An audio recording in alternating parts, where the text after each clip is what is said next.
শুরু হচ্ছে গল্প ঈদগাহ, লেখক প্রেমচাঁদ মুন্সি। বেলা 11টা নাগাদ গ্রামে হইচই পড়ে গেল।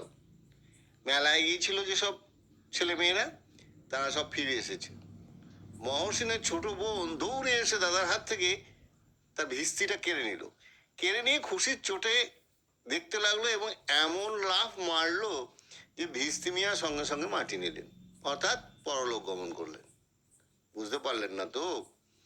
আসলে মহসিন একটা ছোট ভিস্তি কিনে এনেছিল, যেটা তার বোন হাত থেকে নিয়ে আনন্দের লাফালাফি করতে করতে ফেলে দিয়ে ভেঙে ফেলেছে।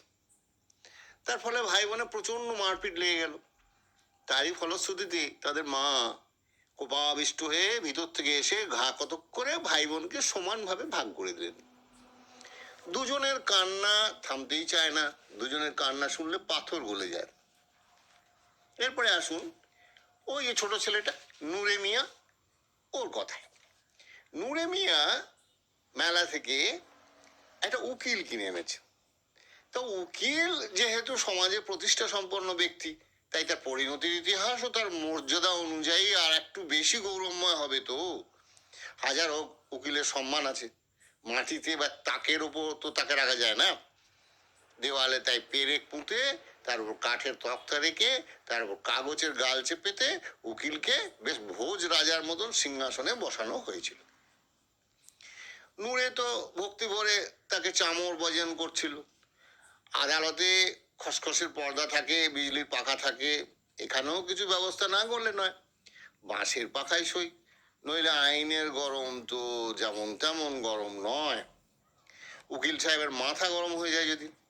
পাখার হাওয়ার তাড়নায় অথবা বাঁটের ঘায়ে ঠিক জানা যায়নি, উকিল সাহেব মেঝেই ঠিকরে পড়ে গেলেন, আর ওঠেননি।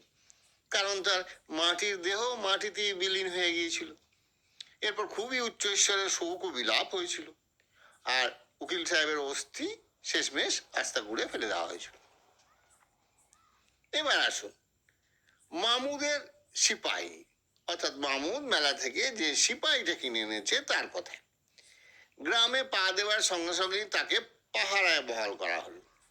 কিন্তু পুলিশের সিপাহী তো সাধারণ মানুষ নয় যে নিজের পায়ে হাঁটবে, সে পালকিতে যাবে। তাই পালকির বদলে মামুদ তার জন্য ঝুড়ি নিয়ে এলো। তাতে লাল রঙের কিছু ছেঁড়া ন্যাকড়ার ডাঁই। সিপাহী সাহেব তো আরামে শুলেন।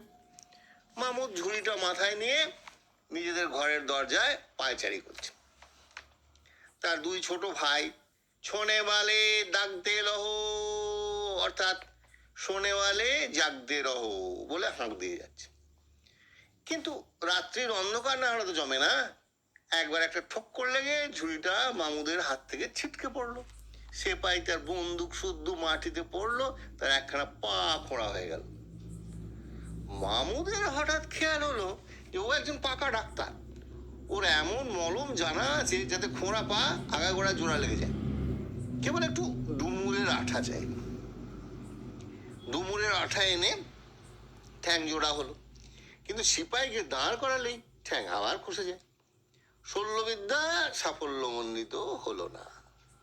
কাজেই সিপাহীর আরো একটা পা ভেঙে দিত, নইলে যে বসতেও পারে না, দাঁড়াতেও পারে না। এখন যা হোক এক জায়গায় বসে থাকতে পারবে। সিপাহী এখন এক জায়গায় বসে বসেই পাহারা দেয়।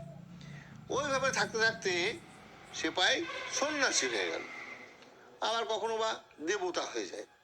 তার ঝালরদার লাল পাগড়ি চেঁচে সাফ করে দেওয়া হয়েছে। এখন তার যে কোনো ভূমিকায় রূপান্তরিত হওয়ার কোনো বাধা নেই।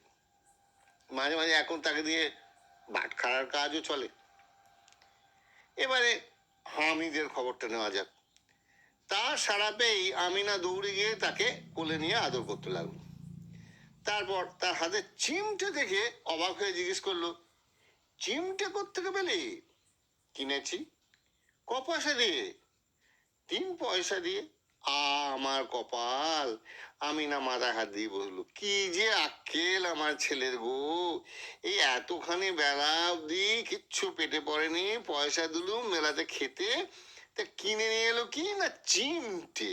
আরে ও ছেলে, সারা মেলায় ওই লোহার চিমটি বই আর কিছু চোখে দেখতে পেলিনি। হামিদ তখন একটু অপ্রতিভ হলো, বলে, তোমার হাত আগুনে পুড়ে যায়, তাই আমি চিমটে কিনে আনলুম। আনন্দে, গর্বে, স্নেহে, বিস্ময়ে বুড়ি যেন কেমন হয়ে গেল, তার রাগ গলে জল হয়ে গেল। এ স্নেহ ভাষায় প্রকাশ হবার নয়। মৌল স্নেহের রস আর স্বাদই আলাদা, বড় গভীর। ওইটুকু বাচ্চা, এর মনে এত আত্মত্যাগ, এত মমতা, এত বড় বিবেক। সঙ্গীরা খেলনা মিঠাই কিনছে দেখে নিশ্চয়ই মনে স্বাদ হয়েছে। তবে এত সংযম ও কোথায় শিখলো? মেলায় গেছে, সেখানেও বুড়ো ঠাকুমার কথা মনে রেখেছে। আমি না বিভল হয়ে গেল। আর এবার বেশ মজার ব্যাপার ঘটলো। বাচ্চা হামিদ বুড়ো মানুষের মতো গম্ভীর হয়ে দাদির হাব ভাব দেখছে, আর বুড়ি দাদি তখন বাচ্চা মেয়ের মতো হাউ হাউ করে কাঁদছে আর আঁচল পেতে দোয়া মানাচ্ছে। তার চোখ বেয়ে জলের বড় বড় ফোঁটা পড়ছে। দাদি কাঁদছে কেন কে জানে, হামিদের রহস্য বুঝতে পারে না। কি সুন্দর এক দরিদ্র মুসলমান পল্লীতে ছোট ছোট বাচ্চা ছেলেমেয়েরা যে খেলনা কিনে এনেছে, তাকে ঘিরে কত আনন্দ, আবার কত কান্না, হাসি, মজা ইত্যাদি হয়েছে। কিন্তু এরই মধ্যে একটি ছোট ছেলের মধ্যে তার পরিবারের দাদির জন্য কি গভীর মমতা এবং কতখানি আত্মত্যাগ, সে কথা প্রেমচাঁদ মুন্সি তার অদ্ভুত ভাষায় কি সুন্দরভাবে প্রকাশ করেছেন। গল্পটি বেশ নজর কাড়ে। প্রেমচাঁদ মুন্সির কথা তো বলে দিতে হবে না, তিনি বিখ্যাত লেখক। তার লেখা অনেক গল্প ভারতবর্ষে বিভিন্ন ভাষায় অনুদিত হয়ে স্কুল কলেজের পাঠ্য হয়েছে, আমরাও পড়েছি। তার বিখ্যাত গল্প নিমকের দারোগা, শেষ কিস্তি, যেটা নিয়ে শতরঞ্জ কে খিলাড়ি চিত্রিত হয়েছিল। এছাড়াও আছে কফিন ইত্যাদি। গল্প শেষ।